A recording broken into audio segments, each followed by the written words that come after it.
નમસ્કાર ટીવી 9 સમાચાર સાથે હું છું શિવાની। આઈએસઆઈએસના 4 આતંકીઓ ઝડપાવાનો કેસ, જેમાં આતંકીઓની પૂછપરછ માટે તમિલનાડુ એટીએસના અમદાવાદમાં ધામા। એટીએસના ડીઆઈજી સુનિલ જોશીનું નિવેદન આ મુદ્દે સામે આવ્યું છે। ફોનના ડિવાઇસ મળ્યા છે, તેનું એફએસએલથી પૃથ્થકરણ કરાઈ રહ્યું છે તેમ તેમણે જણાવ્યું। ફોનમાંથી મેલ આઈડી અને એપ્લિકેશન વિશેની માહિતી મેળવવા તપાસ હાથ ધરાઈ છે।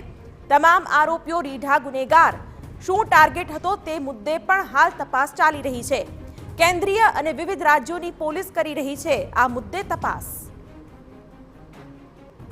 એ જે 4 આરોપી અમારી કસ્ટડીમાં હાલ છે, તો એ બધાના જે ફોનના ડિવાઇસીસ અમને મળ્યા છે એનું બધું અમે ફોરેન્સિક રહે એક્સટ્રેક્શન કરાવી રહ્યા છીએ અને એ જે ડિવાઇસીસ ઉપર જે કમ્યુનિકેશન એપ્લિકેશન્સ છે જેનાથી એના હેન્ડલરના કોન્ટેક્ટમાં હતા એ પર્ટિક્યુલર સાઇટ્સથી પણ અમે ડિટેલ્સ માંગી રહ્યા છીએ। સાથે સાથે જે ડ્રોપ પોઈન્ટ્સ હતો એ પોઈન્ટનો પણ અમે ટેકનિકલી અને હ્યુમનલી એનાલિસિસ કરી રહ્યા છીએ અને એ લાઇન ઉપર અને જે બીજા કોઈ મદદગાર હોય એને શોધવા માટેના પ્રયાસો અમે કરી રહ્યા છીએ। અન્ય કઈ એજન્સી અથવા કયા રાજ્યની પોલીસ જોડાઈ છે તપાસમાં અથવા તપાસે આવવાની છે?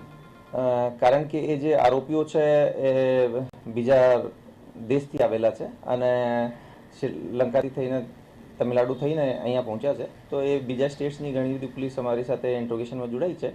સેન્ટ્રલની પણ જે ઇન્વેસ્ટિગેશન અને ઇન્ટેલિજન્સ એજન્સી છે એ પણ અમારી સાથે ઇન્ટ્રોગેશનમાં જોડાઈ છે। ઓકે સાહેબ, પૂછું તો ਤੁਸੀਂ સાહેબ, ચારે આરોપીની આતંકીઓની પૂછપરછમાં કઈ રીતનો પ્લાન હતો એવું કઈ પ્રાથમિક સામે આવ્યું છે? એ બાબતમાં મેં આપને જે કીધું કે એ લોકોએ બહુ જ રીઢા છે અને એ હાલ સુધી એ ચીજ રિવીલ નથી કરી રહ્યા। એ હાલ સુધી પણ એ જ બાબતમાં ટેકેલા છે કે સાહેબ અમને એ વેપનની ડિસ્કવરી પછી અમને અમારા હેન્ડલર દ્વારા ટાર્ગેટનો એક્ઝેક્ટ લોકેશન્સ અને ટાઈમ એ બધું બતાવવામાં આવવાનો હતો। આતંકીઓની પૂછપરછમાં મોટા ખુલાસા થઈ રહ્યા છે। 4માંથી 2 આતંકીઓ 7 થી 8 વખત આવી ચૂક્યા છે ભારત, તેમ પણ જાણવા મળી રહ્યું છે। એક આતંકીએ ટેક્સટાઇલના વેપારી તરીકેની ઓળખ આપી હતી। આતંકીઓ સિગ્નલ એપથી વાતચીત કરતા હોવાનો પણ ખુલાસો થયો છે। 4 આતંકીઓની ફેબ્રુઆરી માસથી ટ્રેનિંગ ચાલુ હતી। ટ્રેનિંગ લીધા બાદ હુમલો કરવા ભારત મોકલ્યા હતા। આરોપીઓના ફોનમાંથી શપથ લેતો વિડીયો અને અબુ પાકિસ્તાનીનો ફોટો પણ મળી આવ્યો છે। ભારત અને યુએસ હમાસને મદદ કરી રહ્યા હોવાનું કહ્યું હતું। નાના ચિલોડામાં હથિયાર અંદાજે 1 મહિનાના અંતરમાં જ મૂક્યા હોવાનો પણ અંદાજ છે। એટીએસે ડેટા રિકવર કરવા બંને ફોન એફએસએલમાં મોકલ્યા હતા।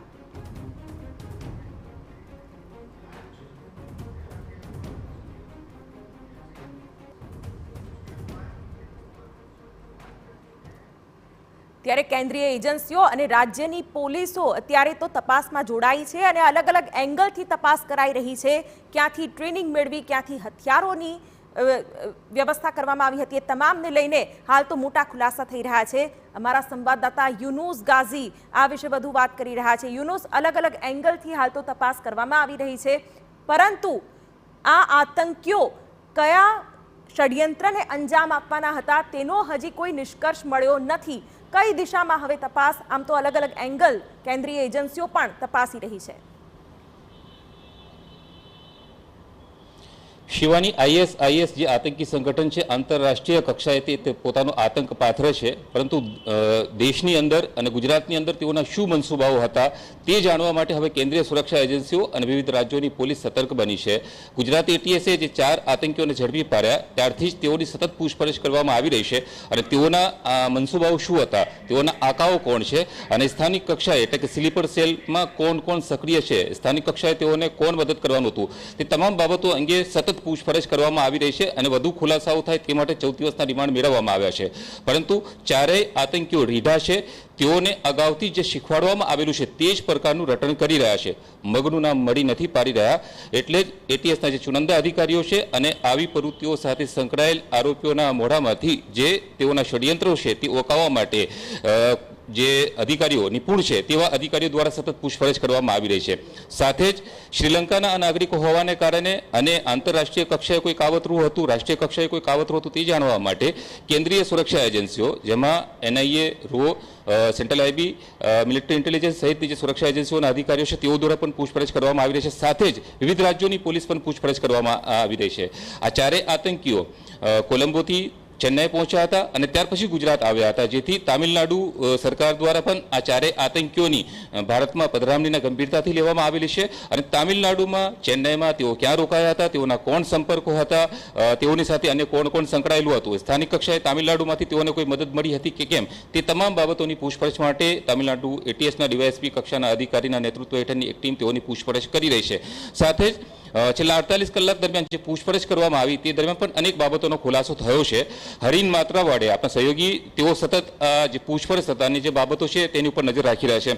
હરીન, જે 4 આતંકીઓ જે પ્રકારે એટીએસના ડીઆઈજી સુનિલ જોશીએ કહ્યું ખૂબ જ રીઢા છે, પૂછપરછમાં સહકાર નથી આપી રહ્યા, તો હોઈ શકે છે તાલીમબદ્ધ આતંકીઓ હોઈ શકે છે.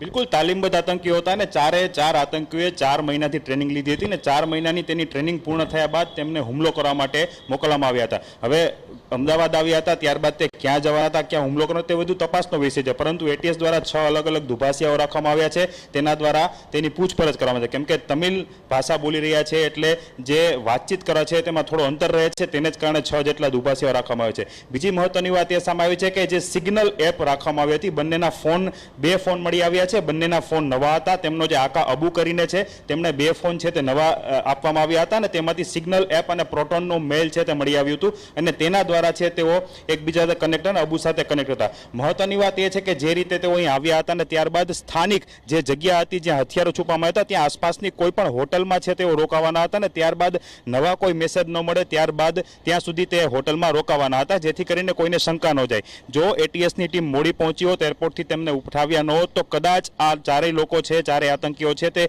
અમદાવાદ અથવા તો અન્ય કોઈ જગ્યાએ અલગ અલગ રીતે જઈ શકે તેવી પૂરેપૂરી શક્યતા હતી. જોકે 14 દિવસના રિમાન્ડ છે એટલે આગામી પૂછપરછ તો શરૂ કરવામાં આવી છે, પરંતુ જે રીતના 2 એપ મળી છે એટલે કે સિગ્નલ એપથી તેઓ કનેક્ટેડ હતા અને 4 આતંકીઓને તાલીમ આપવામાં હતી. બંને મિત્રો છે, એમાંથી 2 આતંકીઓ છે કે તેમણે એકે જે પોતાની વેપારી તરીકેની ખોટી ઓળખ ઊભી કરી હતી અને બીજો છે તે સ્મગલર છે કે જે અનેકવાર 7 થી 8 વખત છે અગાઉ ભારત આવી ચૂક્યા છે. આ તમામ માહિતીઓના આધારે હવે પોલીસ છે, એટીએસ છે, અલગ અલગ એજન્સીઓ છે તે તપાસ કરી છે અને આગામી દિવસોમાં અનેક નવા ખુલાસાઓ છે આ કેસમાં થઈ શકે છે.